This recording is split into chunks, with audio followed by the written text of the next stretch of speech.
ఆ సిట్టెమ్మ రావటం నిజం కాదా? నా అల్లుడిని ఈ ఇంటి డ్రైవర్ అని చెప్పటం నిజం కాదా? నవమాసాలు మోసి నువ్వు కంటే నీ పెంపుడు కొడుకని చెప్పటం నిజం కాదా?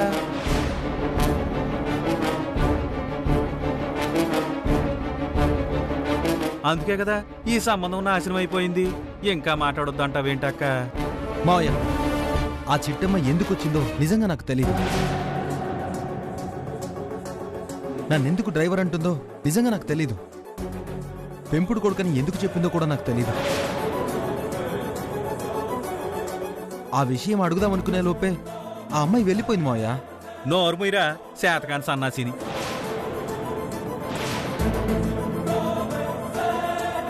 ఒరే తమ్ముడు, నువ్వు ఆగక్క. ఇప్పుడు మాత్రం నా నాపక అంతే. ఏదైనా నువ్వు చేసింది మాత్రం చాలా తప్పు అల్లుడు. పాపం మీ అమ్మనో పాలు చూడరా. నిన్ను మినిస్టర్ ఇంటి అల్లుని చేయాలని, రేపు నువ్వు సీఎం కుర్చీలో కూర్చుంటే చూసి చప్పట్లు కొట్టాలని ఎంత ఆశగా ఎదురు చూస్తుందో తెలుసా?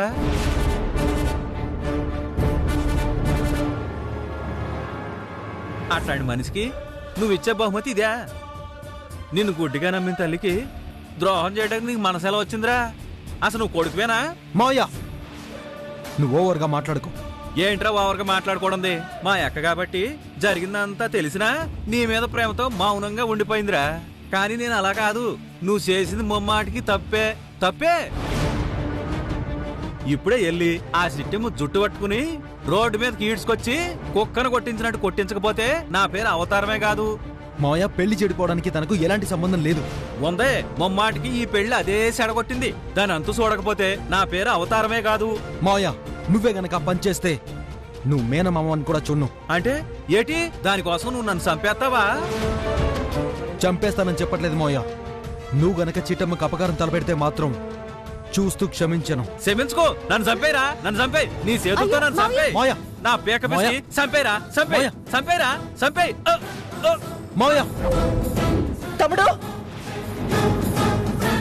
మావయ్య, ఒరే తమ్ముడు, తమ్ముడు, ఒరేయ్, మావయ్య, అవతారం, మావయ్య, ఏమైందిరా?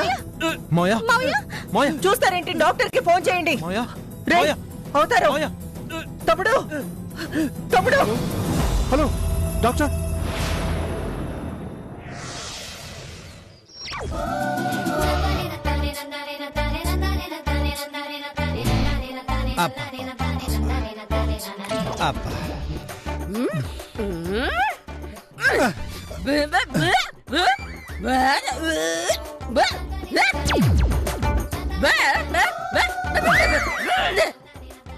అబ్బా, లేచిన దగ్గర నుంచి తిడతానే ఉన్నావు కదా. నేనేమన్నా కావాలని తాగానా? ఏదో థమ్సప్ లో కలిపేసరికి తెలికి తాగేశాను. ఇంకోసారి తాగనని మాట ఎత్తున్నాను కదా, వదిలే.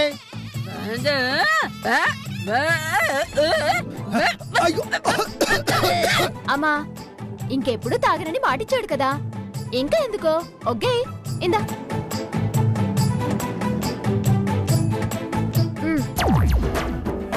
నేను అడిగానా? టిఫిన్ ఐటమని నేను అడిగానా? నాకు ఆకలిస్తే అమ్మెడుతుంది, లేదా నేనే ఎట్టుకొని తింటాను. నువ్వు పెడితే మాత్రం పేట్లో చేయి కూడా ఎట్టను. సిచ్చే.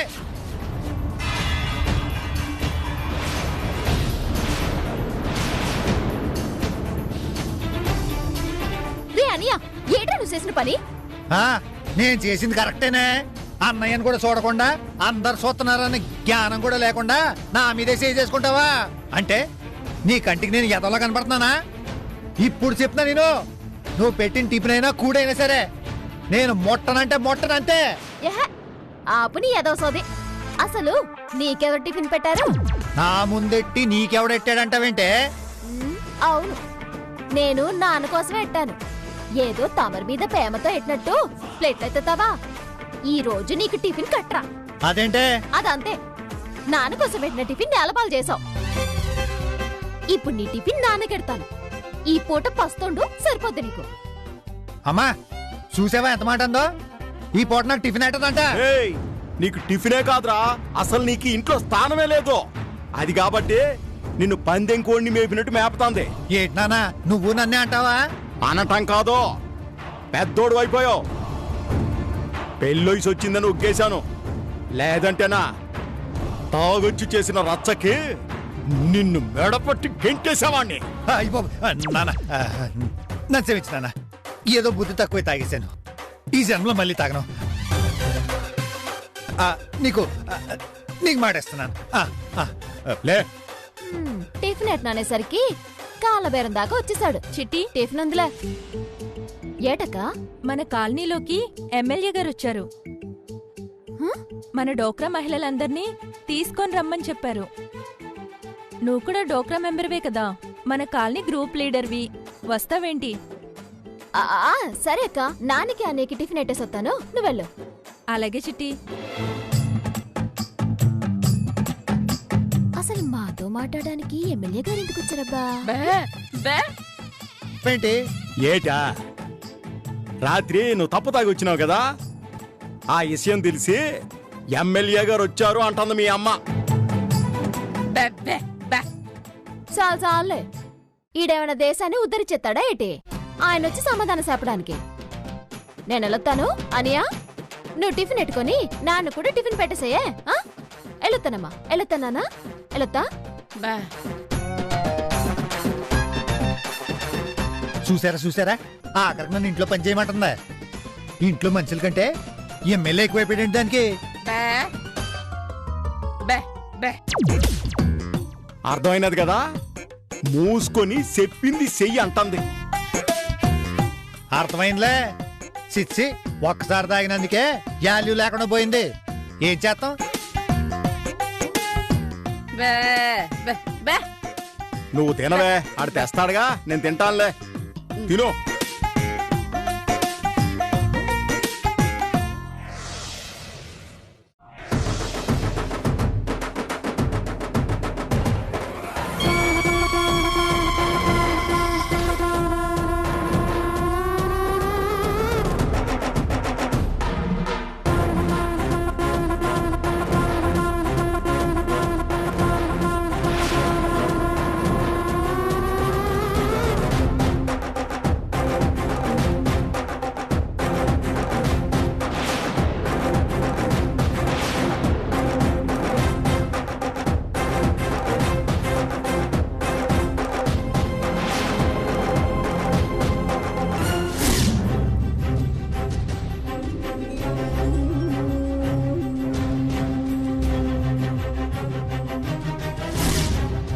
నా కూతురు నీ కొడుకులు చేసుకోవాలని చెప్పింది. మీది మా క్యాస్ట్ కాదంట కదా, రవిచంద్ర నీ కొడుకు కాదంటగా.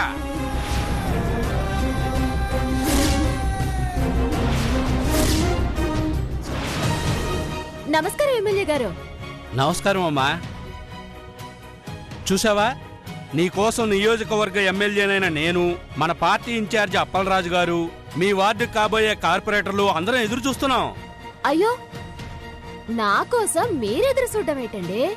మేమెంత, మా బతుకులంతా.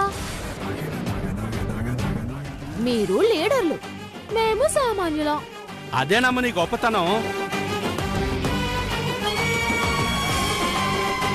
అందుకే ఈ వార్డులో ఎంతమంది ఉన్నా మీ వార్డు కాబోయే కార్పొరేటర్ ఎవరో నిర్ణయించుకునే హక్కు, అవకాశం పార్టీ నీకిచ్చింది.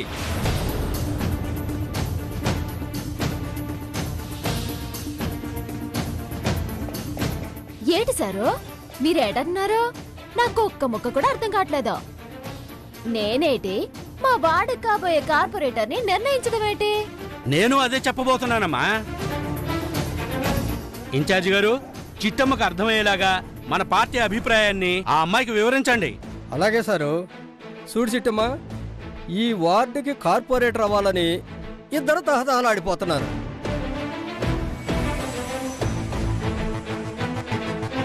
అందులో ఒకరు కాకినాడ కాంతమ్మ అయితే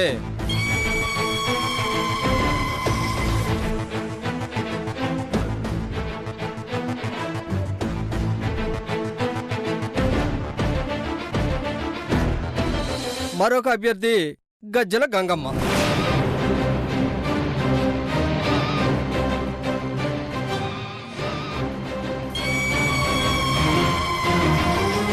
సొసైటీలో ఇద్దరికి మంచి పేరుంది. దాంతో ఇద్దరిలో ఎవరికి సీట్ ఇవ్వాలో మా పార్టీకి తలనొప్పిగా మారిపోయింది.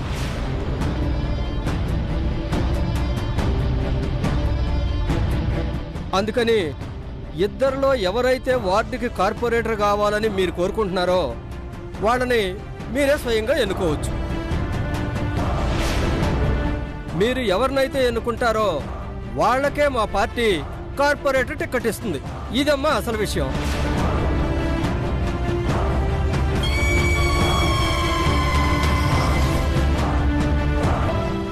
చాలా సంతోషం అండి.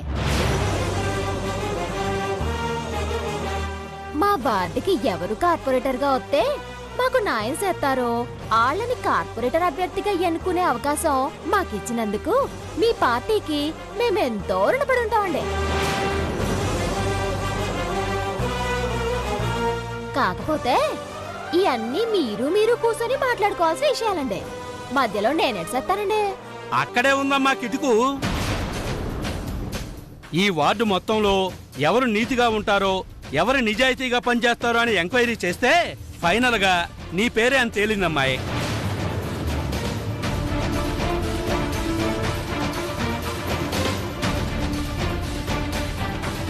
ఇప్పుడు మేమేం చేయబోతున్నామంటే ఒక 50 ఓట్లు నీ చేతికిచ్చేస్తాం. ఆ 50 ఓట్లని రేపు ఉదయం మీ వార్డులో నువ్వు ఎవరికైతే ఇవ్వాలనుకుంటావో వాళ్ళకి ఇచ్చేస్తావు. ఆ 50 మంది తమకు ఏ అభ్యర్థి కావాలనుకుంటే ఆ అభ్యర్థి పేరు మీద ముద్ర గుద్దేసి బ్యాలెట్ బాక్స్ లో వేసేస్తారు.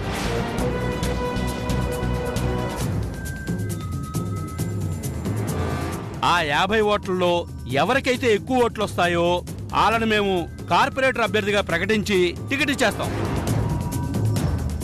ఇదమ్మా మా ప్లాను. మీ ప్లాన్ చాలా బాగుంది ఎమ్మెల్యే గారు. కాకపోతే ఈ చిట్టెమ్మకి నాకు ఎన్నో విషయాల్లో ఎన్నోసార్లు గొడవైంది. ఆపండి, ఆపండి, ఆపండి, ఆపండి.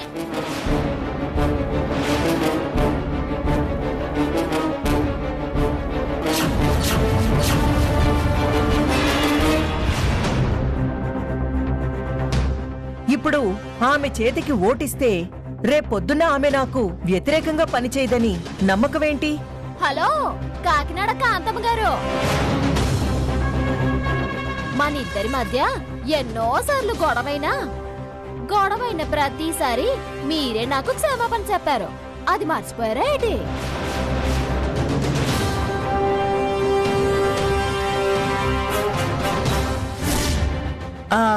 జరిగిన తప్పుకి అందరూ నన్ను మన్నించాలి. నేను క్షమాపణ చెప్తున్నాను.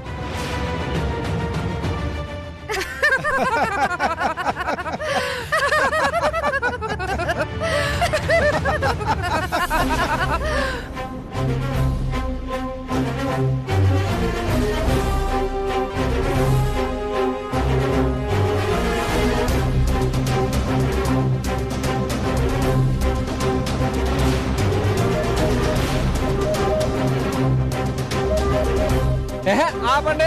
మీరు మీ యాదవ్ నవ్వులు. అయ్యా ఎమ్మెల్యే గారు నమస్కారం అండి. కాకినాడ కాంతమ్మ గారు చెప్పిన దాంట్లో న్యాయం ఉందండి.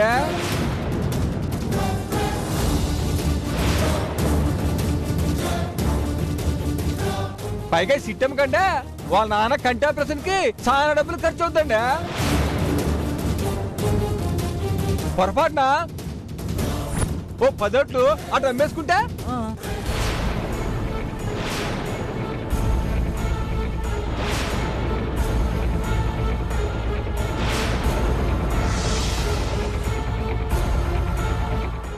కరెక్ట్. అవసరం మనిషితో ఎంత పెద్ద తప్పైనా చేయిస్తుంది అనడానికి ఎన్నో ఉదాహరణలున్నాయి. ప్రస్తుతం చిట్టమ్మకి డబ్బులు అవసరం కాబట్టి గజ్జల గంగమ్మతో చేతులు కలిపి కొన్ని ఓట్లు ఇచ్చినా ఇచ్చేయొచ్చు.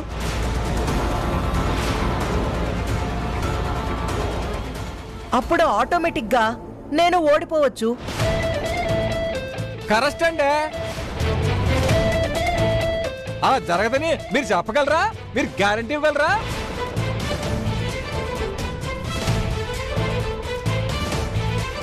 అదే జరిగితే నష్టపోయేది ఎవరండి? పాపం కాకినాడ కాంతమ్మ గారు కదండి. నోర్మై, నిజానికి నాకు ఆ ఓట్లొద్దు, ఇంకెవరికైనా ఇయ్యండి అని చెప్దాం అనుకున్నాను.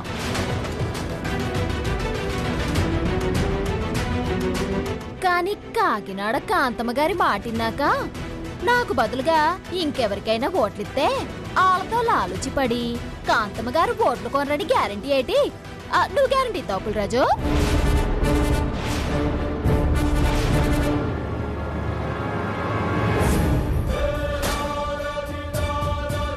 శభాష్ చిట్టమ్మ, చాలా మంచి మాట చెప్పావు. అయ్యా ఎమ్మెల్యే గారు, చిట్టమ్మ మీద నాకు పరిపూర్ణమైన నమ్మకం ఉంది. నిర్భయంగా, నిరభ్యంతరంగా ఆ ఓట్లు ఆమెకివ్వచ్చు. ఎలాంటి తేడా జరగదని, చిట్టమ్మ ఎలాంటి బలహీనతలకి లొంగదని నాది గ్యారంటీ. చూసారండి, ఈవిడ గారికంట ఈవిడ గారు గ్యారంటీ చేస్తున్నారు. దీన్ని బట్టి నాకు అర్థమైందండి ఇద్దరి మధ్య ఏ రోజులు ఆలోచిందో అని.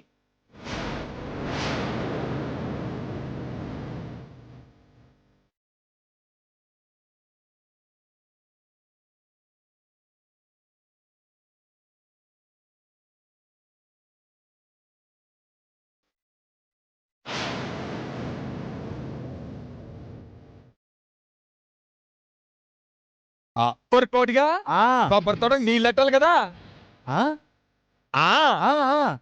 అద మరి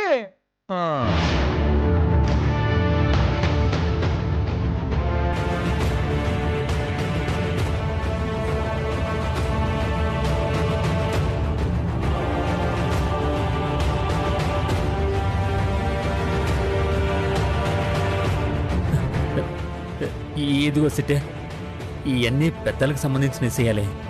ఇట్లాంటి వాటిలో మనలాంటి వాళ్ళు తలదొచ్చడం ఏమంత మంచిది కాదు. నా మాటని వెళ్ళిపోదాం పద.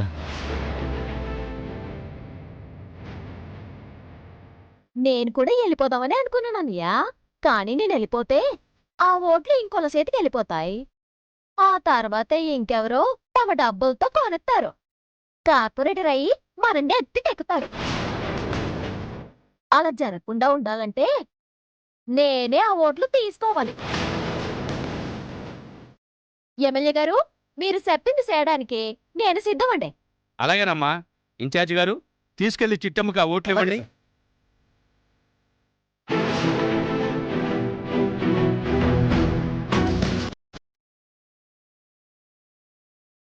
ఇవమ్మా, ఇవి 50 ఓట్లు. వీటిని జాగ్రత్తగా రేపొద్దున వరకు కాపాడావనుకో, ఉదయం జనాలకిస్తే ఓటింగ్ అయిపోతాయి. ఏమాత్రం తేడా వచ్చినా దీనికి నువ్వే బాధ్యురాలు అవుతావు. అలాగేనండి. ఎలాంటి తేడా రాకుండా వీటిని కాపాడే పూజ నాది. ఇవ్వండి.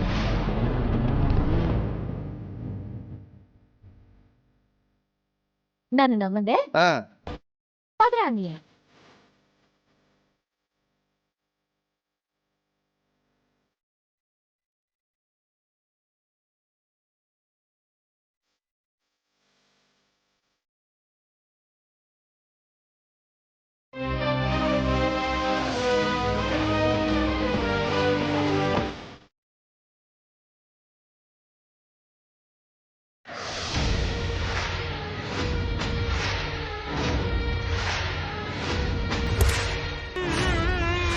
మేడం మేడం మేడం మేడం ఏంటి తలుపులమ్మా, ఇంత హడావుడిగా వస్తున్నావు?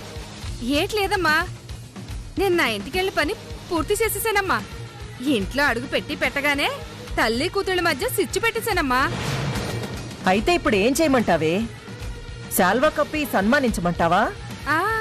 అలా కాదమ్మా, మీరెంతో నమ్మకంతో ఆ ఇంట్లో అడుగు పెట్టించారు కదా, మీ నమ్మకాన్ని నిలబెట్టానని నేను చెప్తున్నానమ్మా.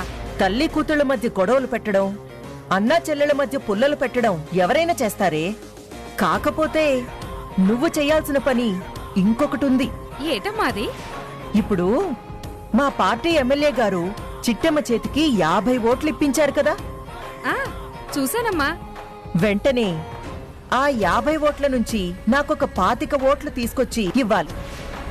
అమ్మా, సిట్టమ్మ దగ్గర నుంచి ఓట్లు కొట్టేయడం అంటే కాస్త కష్టమేనమ్మా.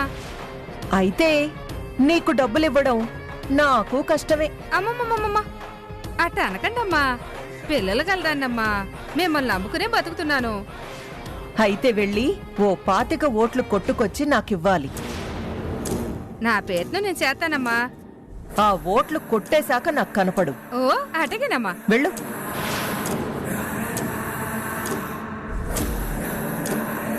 అప్పలరాజు గారు, చెప్పండమ్మా.